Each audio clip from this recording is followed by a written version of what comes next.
C'est la merdeuse numéro 2. Oh là là, t'es terrorisée, ma pauvre pelette. Oh, tu te rends pas compte. T'es élevé dans un élevage au milieu d'autres chiens et d'enfants. Oh, appelez-la SPA. Ça va, toi? Ah, vous voyez, je la bats pas assez fort, elle arrête pas de me faire des bisous. Oh là là, chien malheureux. Oh là là là là. Oh, ça y est. Ah. Et vous imaginez pas, c'est encore pire avec Latifa. Elle fait encore plus de bisous, Latifa. Alors, la demoiselle, c'est là donc la femelle numéro 2. On va la peser. Alors, j'ai oublié de faire la pesée sur la vidéo d'hier. Donc, je crois que Latifa vous l'a mis, la petite femelle faisait 1,550 kg. Alors, toi, mademoiselle, tu faisais 156 grammes à la naissance. Femelle numéro 2, brun jet foncé, jonction doigt de Bouddha. Voilà. On allume la petite bête. Ta ta ta ta ta.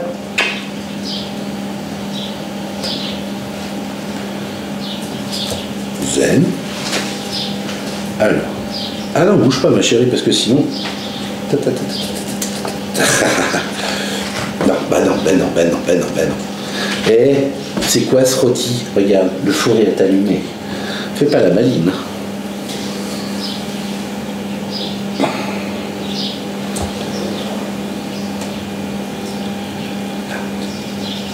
1,440 kg. Ah, tu fais 110 grammes de moins que ta frangine. Alors, le... Hop. 1,440 kg. Hop là.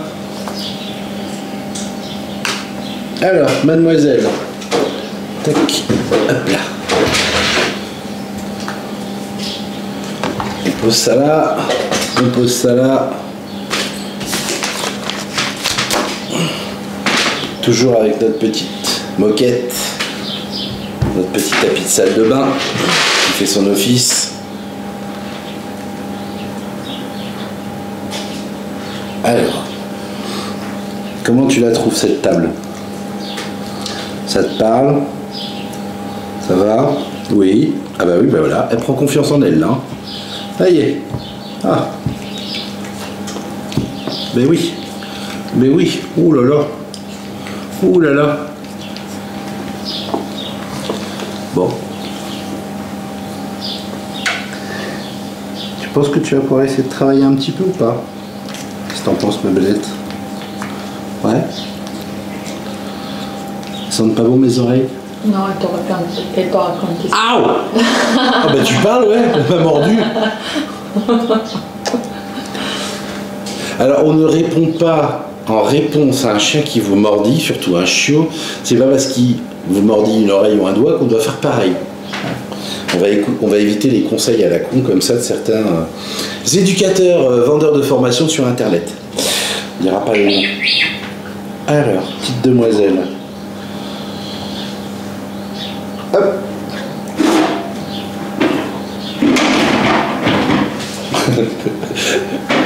Je crois que notre charmant fils, ma chérie, est en train de faire le con dans le couloir. Ça, tu te demandes ce que c'est. T'es pas encore habitué hein, quand il fait l'idiot comme ça à côté. C'est les débuts, donc aujourd'hui et hier, c'est les premières journées dans la maison, vraiment, enfin dans la maison. Je me comprends, la nurserie, on les a sortis à 1 mois et demi, on les sort et on les met dans le salon, au milieu de la meute. Mais il y a des bruits comme ça, c'est vrai que Ryan n'a pas joué avec un seau, avec les bébés.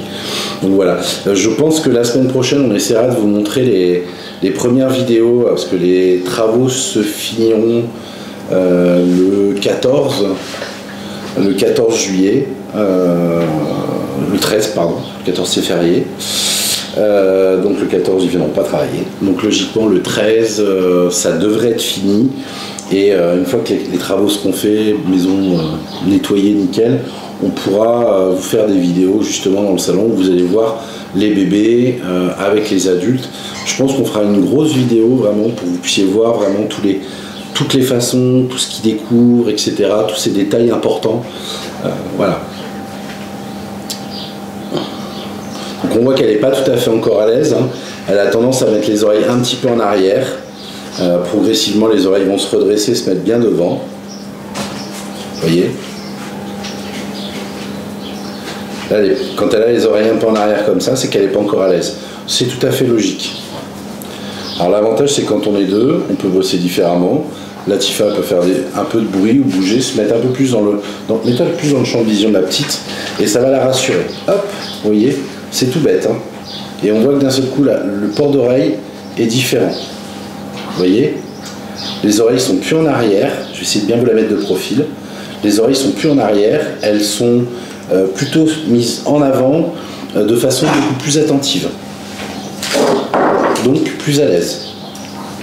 Alors bien sûr, il y a plein de choses quand on est deux. On peut utiliser du papier sulfurisé, des petites choses comme ça, mais pas tout de suite encore. C'est encore un peu tôt. Là aujourd'hui, c'est vraiment son premier jour sur la table. Donc, comme vous avez sur les 2 dernières vidéos de son frère et de sa sœur, l'idée c'est no stress. Prends tes marques, ma fille. C'est cool. On ne fait pas de mal. Ça te fera pas de mal. Tu restes collé à nous. Si tu as besoin d'être rassuré ou quoi que ce soit. En fait, il faut que ça soit du positif pour eux. Et c'est hyper important. C'est un moment de partage, de confiance.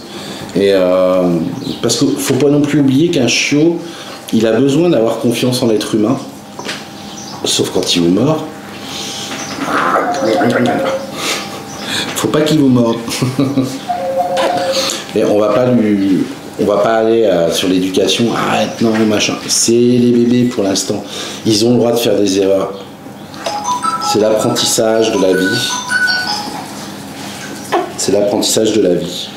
Alors on n'oublie pas aussi quand on fait du travail sur la table, et même avant, je vous rappelle, et je ne le rappellerai jamais assez, pensez à couper vos griffes, les griffes des chiots.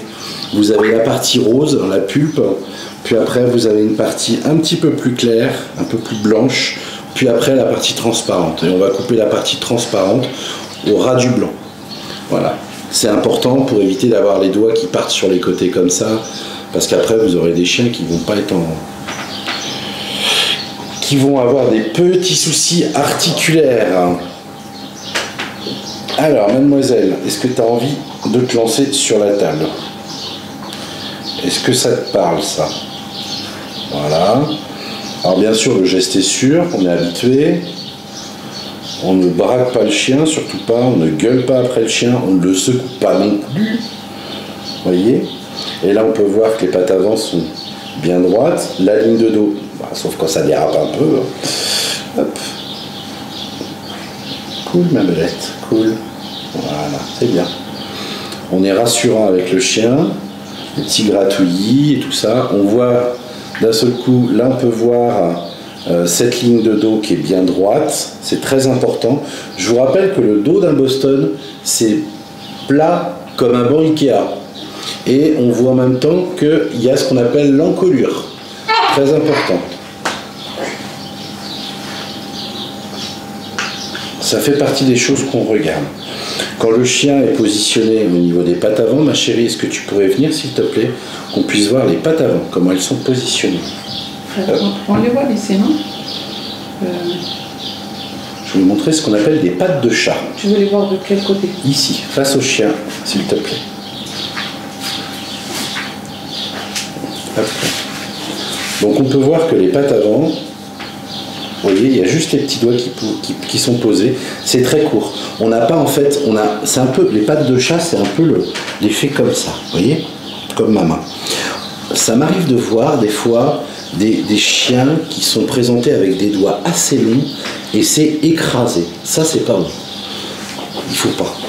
C'est que souvent les chiens, quand ils ont tendance à écraser comme ça de l'avant, c'est signe que ce sont des chiens qui étaient éduqués au démarrage sur des sols très glissants. Parce que bah, bien sûr il y a des obligations légales au niveau des normes des services vétérinaires où on demande à ce que les murs et les sols soient lessivables, etc. Donc, nous, vous avez vu, on a ces choses-là, mais on utilise des draps en lin, justement, ou des moquettes, des choses comme ça qui permettent vraiment d'avoir de l'accroche, et donc de ne pas avoir des chiens qui écrasent au niveau de l'avant. Parce qu'à partir du moment où le chien il écrase, ben, ça va impacter sur le coude, sur l'épaule, sur la patte, etc., etc. Puis c'est pas joli. Une chienne qui est pas mal construite, plaisir. Encore une chienne qui est bien carrée. Hop, ouais, c'est bien ça. C'est super agréable quand... Là, elle est un peu à l'aise, donc on va regarder parce qu'elle est très attentive. Donc elle a tendance à vouloir regarder ce qui se passe un peu en bas. Hop, faut pas la stresser non plus. En même temps, elle se sent retenue au niveau de la main avec ma main. Parce que, bon, vous voyez, hein, je la tiens pas. Hein, mais ça la rassure en même temps. Et comme elle entend du bruit, elle regarde ce qui se passe en bas, etc. Alors sur des choses comme ça, bien sûr, on pourrait encore plus travailler avec une petite balle de tennis et tout, quelqu'un qui l'envoie, mais en faisant attention hein, que ça parte pas. Mais c'est surtout, tant qu'elle est canalisée sur autre chose, ça nous permet de pouvoir redresser un peu la chienne, la repositionner. Non ma chérie, s'il te plaît, n'envoie rien. Elle est trop petite encore. On la positionne bien et ça permet de pouvoir prendre cette position à l'aise. Alors oui, vous voyez, elle tremblote un petit peu, mais c'est normal, ça reste un bébé, elle n'a pas froid. Je vous rappelle que nous sommes le 6 juillet, pardon, et qu'il fait 25 degrés. Hein. Donc vous voyez, c'est pas d'inquiétude, c'est tout à fait normal. C'est une situation qu'elle ne connaît pas encore, c'est la première fois, donc forcément, elle se pose plein de questions, puis elle a cette vision hein, de la table au sol, il y a 1 mètre, quoi. Donc ça la fait un peu flipper aussi. Donc il n'y a pas d'obligation de faire ces choses-là, bien sûr, je comprends. Il y aura toujours des gens qui vont dire « Mais pourquoi vous faites ça? Ça sert à rien. » Si, ça sert. Ça sert pour les concours. Parce que lorsque l'on fait des concours, on peut le voir assez souvent. D'ailleurs, j'en ai assez longtemps discuté avec des juges d'Expo Canine ou même des confrères et des consoeurs éleveurs-éleveuses en disant mais quand on fait des expos canines, le chien doit être préparé. On n'attend pas la veille de l'expo canine pour préparer son chien. Au même titre qu'une expo canine n'est pas un lieu pour entraîner son chien. Le chien, quand on va en expo, il doit être prêt. Donc, il faut déjà qu'il ait assimilé ces choses-là. Alors, ce sont des choses que nous travaillons. On aimerait bien qu'un peu plus de nos confrères et consoeurs le fassent, même si ça représente effectivement du travail.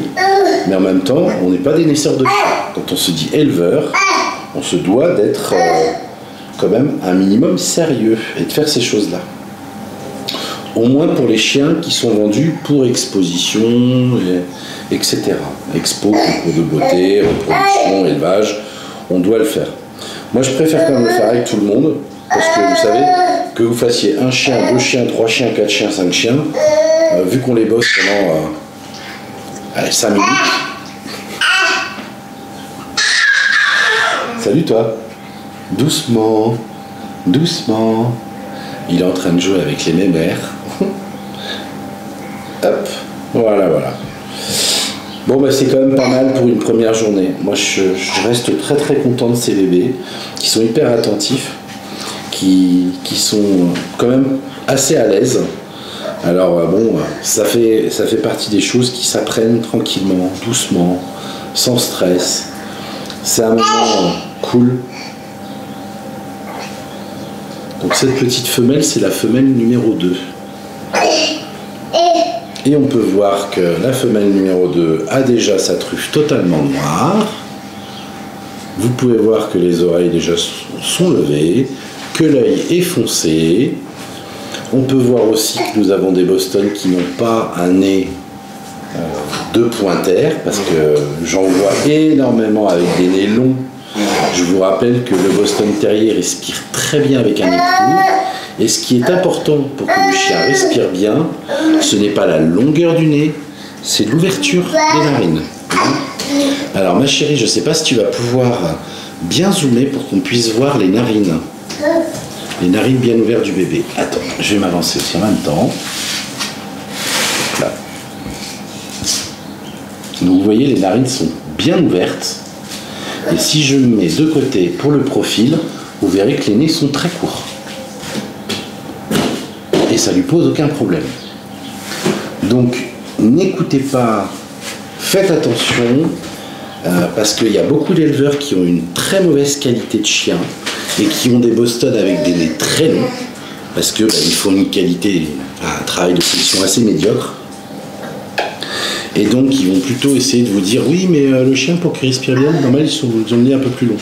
C'est totalement faux. Vous pouvez demander à n'importe quel médecin vous le dira que c'est pas la longueur du nez qui permet de mieux respirer. On est sur un humain, c'est pareil, hein. C'est le diamètre du canal nasal, de l'ouverture. Voilà. C'est pour ça qu'on ne veut pas des narines pincées. On veut des narines qui sont bien ouvertes. Chose importante. Donc narines bien ouvertes, canal non écrasé. Voilà. Au même titre, je voulais répondre à une question qu'on m'a posée dernièrement. Est-ce que c'est normal si mon chien ronfle ? Je ronfle. Et il y a beaucoup de gens qui ronflent. C'est pas parce qu'un chien ronfle qu'il est anormal. On n'a pas besoin de l'emmener chez un vétérinaire pour mettre un coup de bistouri. Un chien, il a le droit de ronfler au même titre qu'un humain. Donc, il faut pas... N'oubliez pas, quand on achète un chien n'est pas une statue. C'est un être vivant qui est comme nous. Il y en a qui ronflent la nuit, il y en a qui pètent, hein, madame, il y en a qui pètent. Non, c'est moi qui pète. C'est toi qui ronfle, c'est moi qui pète. Il y a des humains, quoi. Donc, voilà. Donc, un chien qui ronfle ou qui pète, c'est pas bien grave en soi. Faut pas s'en faire une montagne. Voilà. Et ben n'oubliez pas, si vous avez des questions, si cette vidéo vous a plu, abonnez-vous, likez, partagez. Et moi, je vous dis à bientôt. Salut, salut.